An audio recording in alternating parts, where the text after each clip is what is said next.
Magandang araw mga kaibigan. Nako mga kaibigan, mainit itong pag-uusapan natin. Sa wakas, ultimatum sa grupong Kawatano. Marcoleta, mas kabisado pa ang script ng 18 Marinos at Attorney Dino De Leon nilantad ang baho ni Marcoleta at Cayetano. Ginagamit lang pala ang 18 Marinos. Grabe, sunog ang yabang ng grupong Cayetano matapos bagsakan sila ng matinding babala. Halos lahat na ata ng mga legal luminaries at eksperto sa batas sinasabi na legal ang ginawa nila Soto para patalsikin si Cayetano. At yung ginawang hearing sa pangunguna ni Marcoleta, abay bogus, peke, pero makapal pa din itong si Marcoleta. Maghihiring pa ulit kasama si Robin Padilla na feeling security. Kaya naman, may ultimatum na sa grupong Kawatano. Maski si Marcoleta na animoy asong galit, abay biglang tahimik. At ang matindi, Attorney Dino De Leon inupakan at nilantad ang baho ni Marcoleta at Cayetano. Kaya pala, ginagamit ang 18 Marines. May pinagtatakpan. Nako, abangan nyo po yan. Pero bagong lahat, pakilike muna ang ating video, pakishare na din po at subscribe na po kayo sa ating channel. Unahin na po muna natin ito mga kaibigan. Humirit na naman po, itong si Marcoleta ng isa pang bogus na hearing kasama ulit ang mga 18 Marines. Kasi daw, hindi pa tapos ang investigasyon niya at hindi nila kinikilala ang bagong Senate President kahit pa kinikilala na ito ng Malacanang, lalo na ang ating Pangulong Marcos. Tigas talaga ng mukha mga kaibigan itong bumbunan din ni Piluka. Oo, kung sino pa talaga mga kaibigan yung abogado, kasi abogado sila itong si Cayetano at si Marcoleta, sila pa yung hindi marunong sumunod sa batas. Tignan nyo po mga kaibigan kung sino yung nagsasabi na tama, legal ang ginawa nila Soto. Tignan nyo to. Kita nyo yan mga kaibigan sa Gatchalian Black. Nandyan po, sinasabi nila na legal. Ayon po mismo sa IBP, yung mga framers ng 1987 Constitution. Yung law schools, deans and professors mga kaibigan, constitutionalists, former justices of the Supreme Court, leadership of the House of Representatives, kasama po dyan si Kong Luistro, Kong De Lima, the Executive Department, kasama dyan ang ating Pangulong Marcos. Yung mga iba pa mga kaibigan, mga Senate staff, employees, doon sa Kamara mga kaibigan, sinasabi na nga na legal. Pero ang nagsasabi na tama, tama na si Cayetano pa rin ang kilalanin na Senate President. Illegal daw yung ginawa ni Soto. Ang nagsasabi niyan mga kaibigan, si Harry Roque, si Ferdy Topacio, si Mike Defensor. Diyan pa lang mga kaibigan alam na natin. Tapos, kasama pa dyan mga kaibigan na nag-amplify na mali yung ginawa nila Soto, yung mga DDS vloggers. Ano pang aasahan mo dyan mga kaibigan? Diba? Ang tigas ng mga mukha Mas paniniwalaan pa ba natin yung mga pumapanig kay Cayetano? Tignan nyo naman kung sino yung mga nagsasalita. Samantalang dun sa Gatchalian Black, ayan mga kaibigan, kitang-kita kung sino na nagsasabing legal ito. At isa pa mga kaibigan, eto na lang mga kaibigan. Yan. Nagsalita na po ang Supreme Court. Ang sabi po ng Supreme Court, hindi sila makikialam sa any political issues ng Senado. Political questions. Lalo pat may president na po dyan, yung Abilino versus Cuenco. Pero mga kaibigan, sina Marcoleta at Cayetano mga abogado naman pero hindi po sila sumusunod dyan.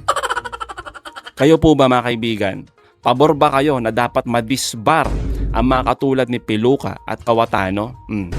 Kaya naman mga kaibigan, sa pagpupumilit ni Marcoleta na mag-hearing daw ulit, eto, binigyan ng ultimatum ang grupong Cayetano pag pumilit pa na isagawa ang bogus na hearing na yan. Pakinggan nyo po to, ang tindi. Hindi na po ako papayag na maghihiring-hiringan kayo dyan. At I will have you arrested. I promise. Kahit na senador ka, kahit na sinasabi mong matanda ka na, ilang taong ka na sa Senado, try me. Magpahiring ka ng Blue Ribbon ulit. Magpahiring ka. I don't care kung dati kang Senate President, dati kang Speaker of the House, I don't give up. Talagang papahuli kita. Kung hindi papahuli, kung ayaw ng usa, bibit-biting kita, kwikwilyohan kita, palalayasin kita dyan sa floor na yan. Because I am the legitimate Blue Ribbon Chairman. What? Grabe mga kaibigan, Natulpo. Nakatikim ng tulpo. Tulpo brand. Itong mga grupong Kawatano. Di ba mga kaibigan? Siguro naman, ngayon na nakarating na sa grupong Kawatano itong pahayag ni Senador Erwin Tulfo. Pero mapahanggang ngayon mga kaibigan, wala pang imik itong grupo na to. Usually mga kaibigan, pag ganito, matik mag-FB live. Itong si Kawatano at sasagot sa mga birada ni Senator Tulfo.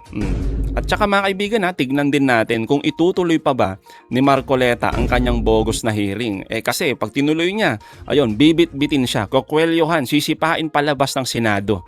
Aarestuhin. Tignan natin kung mag-aangas pa tong mga to. Baka gusto nilang mga kaibigan, makwelyohan, di ba? At sipain palabas ng Senado. Pero ang matindi mga kaibigan, eto, yung nilantad ni Attorney Dino De Leon na baho ni Marcoleta at ng magkapatid na Cayetano kung bakit pilit nilang pinagsasalita ang 18 ex-marinos. Nilantad po nila yung agenda ng mga DDS senators. Pakinggan po natin to. Ang ganda nito.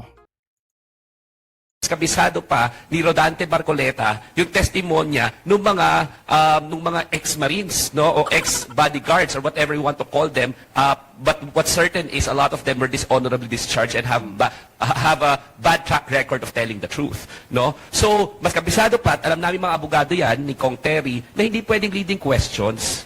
Hindi pwedeng leading questions ang pagtatanong mo kasi it lessens the credibility. Parang tinuturuan on the spot Rehearse na nga, kino-coach pa.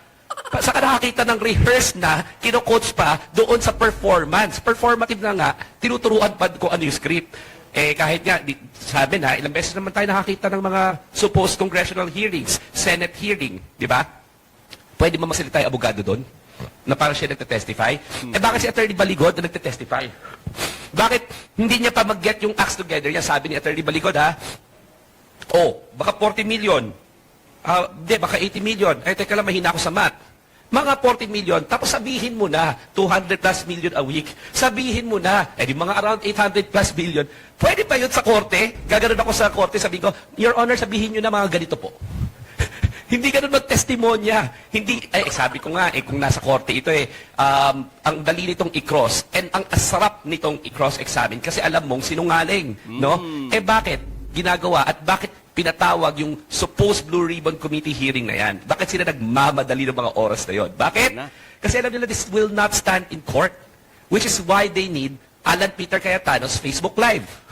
Diba? Kaya kailangan nila ipakita sa media para lang i-pollute yung mga utak natin, i-divert na naman yung attention from the real issue. The real issue here is the Senate as institution is not performing because of what's happening, yung theatrical. At again, this is an attempt to block accountability insofar as the impeachment is concerned, insofar as Sara Duterte is concerned. So inherently, nagkakabulbul lahat yung mga kwento, hindi malinaw, talagang halata mong sinungaling, rehearse, walang credibility yung mga witnesses, and this is just a clear attempt to divert us from the real issues. The real issues, yung confidential funds ninakaw, di ba?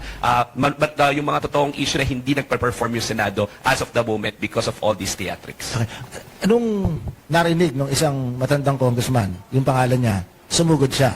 Anong take mo doon na Attorney Dino nung nagsalita si Congressman Alvarez at kinumpronta yung salaysay laban sa kanya? Nakakatawa, di ba, consistent yung rhetoric niya doon sa nangyayari kay Kong Terry tsaka kay Kong Laila.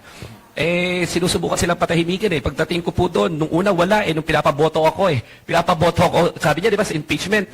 Nung nag-no ako, nung sinuporta ako impeachment, nandun na ako Nakalagay na yung pangalan ko They're weaponizing the 18 Marines, no? Or the 18 sinungalings, ang tawag ko sa kanila. Hindi 18 Marines, 18 sinungalings. They're weaponizing them. Tingnan niyo po, napanood na po natin dati ito. They will be using incredible people, no? Yung wala talagang credibility whatsoever as a weapon, as a political tool para matarnish yung reputation ng mga taong lumalaban sa kay Rodrigo Duterte. Ginawa nila kay Laila de Lima yan. Kung maalala niyo, sila Peter Co, sila Perwin Espinosa, di ba? Mga, or tsaka yung napakarami pang mga convicts. Convicts, ginamit kay Laila de Lima. Di ba? Si Peter Co, sinaksak pa muna. Nag-pierce pa yung kutsilyo sa lungs niya. 2 days after, puwersang dinala doon sa House of Representatives para supposedly mag-testify. And everything, ang ginawa lang, magtuturo. Ginawa na rin niya kay Janet Napoles. Diba? Walang mga kredibilidad, Tapos, i-hold hostage kahit sino mga politiko. Pero what's certain is, binibigyan natin sila masyado ng absolute na kapangyarihan para siraan itong mga matitinong mga lingkod bayan natin, no? And ang meron lawang sila, laway. Laway tsaka picture sometimes na nagpa-picture sila sa isang public space. Ganyan na ginawa kay Laila de Lima nung pinakita yung picture ni Kerwin Espinosa na hindi nga maalala ni Laila de Lima. Eh ako nga po, isang private individual, ang daming pag naglalakad dyan, may mga nagpapapicture. Paano pa kaya yung mga public individual, no? Anyone can produce those photos. So, let's not make incredible sinungalings so powerful to the point that they're being weaponized to hold hostage our serious and honest lingkod bayans. Ang question is hanggang saan po kayo gusto magpagamit kasi alam nyo po, may kaso na po tayo ha, nakasuhan na po kayo. Ilan na po, dyan sa perjury nyo at pagsisinungaling ninyo at online cyber libel ninyo. Kayo po yung makakasuhan ng personal pero nagpapagamit po kayo kala Alan Peter, kala Rodante Marcoleta. Pero kayo po yung nakakasuhan, no? Eh, alam niyo po, itong mga ito, sila nga in relation to the 18 Marines expose, may kaso ba sila? Wala. Personal po kayo nakakasuhan. At dalawa po ang epekto niyan. Hindi na po sa inyo personal, sa pamilya nyo, at sa mga salin lahi ninyo. Kasi every single time na you're not telling the whole truth, hindi naman po pinipreclude yung possibility na some of you may have delivered some amount of money.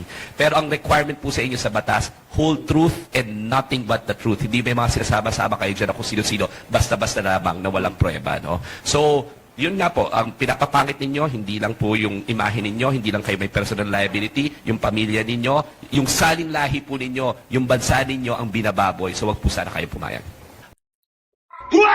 Totoo yun, di ba mga kaibigan? Hindi naman natin iniitsapwera na baka nga naman totoo na mayroon din silang mga naideliveran talaga ng maleta. Pero paano ka naman maniniwala mga kaibigan sa mga pinagsasabi nila? Kung karamihan kasinungalingan. O di ba? Mantangin nyo doon sa statement nila, di ba? Doon sa affidavit nila. Nakalagay doon yung Mark Villar at yung kay Loren Legarda. Pero hindi binanggit. O di ba? Tapos nung tinanong ng media bakit hindi nila binanggit, sumagot si Cayetano. Sabi niya, hindi pa niya daw nabasa. O di ba mga kaibigan, puro kabalastugan. Tapos itong si Marcoleta naman, akala mo talaga, di ba? Halatang halata, puro leading questions, di ba? Dapat hayaan nilang magsalita yung mga 18 ex-marinos. Pero wala Pag nagkabulbol yung script, tinutulungan. Halatang halata, oo. All also contemplating to file cases for usurpation of authority dito sa Peking Blue Ribbon leadership kasi they are saying na Blue Ribbon sila, hindi naman. So that is under consideration right now and we will make announcements in due course. Pero hindi lang ito libel, hindi lang ito slander, no? Ito ay usurpation of authority. They are pretending that they have the color of authority of the Blue Ribbon Committee. Pero wala naman pala. So in particular ang liable po dyan si si Pia Cayetano who posed as chair despite the fact that she knew that she no longer was the chair. Si Rodanton Marcoleta as subcommittee chair. And of course, si poster Senate President Alan Peter Cayetano. Poser. Yeah, may tanong ako sa iyo, Atty. Dino. Kung sa tingin mo ay poser ang mga ito nagpapanggap nung nagkukunwari sa kanilang hawak na kapangyarihan, sa English, usurpation, mga abogado po ito. Mga abogado sila. Yes. Sila ho ba pwedeng makakasuhan ng disbarment? Yun. Sa aking palagay, no, pagka ikay nagsisinungaling, you're not holding into your oath, at syempre you're committing a criminal act as a lawyer. Of course, you also have the administrative liability because public service nga ang main component ng lawyering, di ba? So and the office is not a matter of right. Taga, mukhang mababa ang tono ng boses nyo. So hindi kayo handang kasuhan sila ng disbarment as of now? Alam niyo naman po, bawal pong i-announce yan. Sa akin lang, our groups will always exercise the proper remedies against airing public officials, yung mga tiwali, yung mga balakid sa pananagutan at yung hindi ginagawa kanilang trabaho. So yun mga kaibigan ang ganda ng sinabi dito ni Atty. Dino De Leon dahil nga sa mga kabalbalan ng grupong Cayetano, meron po talaga niyang consequences. Di po ba? Talagang sasampahan nila ng kaso, didikdikin nila ng kaso itong grupong Cayetano, lalo na itong si Marcoleta at Cayetano. Di ba? Alam naman nila mga kaibigan na hindi na sila yung majority dyan. Pero pinilit pa rin nilang maghiring-hiringan mga kaibigan. Bogus na nga, kapal-kapal pa ng muka. Na humihirit pa talaga ng isa pa. Kaya tama lang yung mga ganitong galawan nila Attorney Dino De Leon. Puksain ang mga walang kwentang mga politiko. Lalo na dyan sa Senado. So mga kaibigan, anong masasabi nyo patungkol dito? Comment down below. Again mga kaibigan, huwag niyong kalimutan, i-like at i-share itong mga videos hanggang sa muli. Kita-kita ulit tayo mga kaibigan.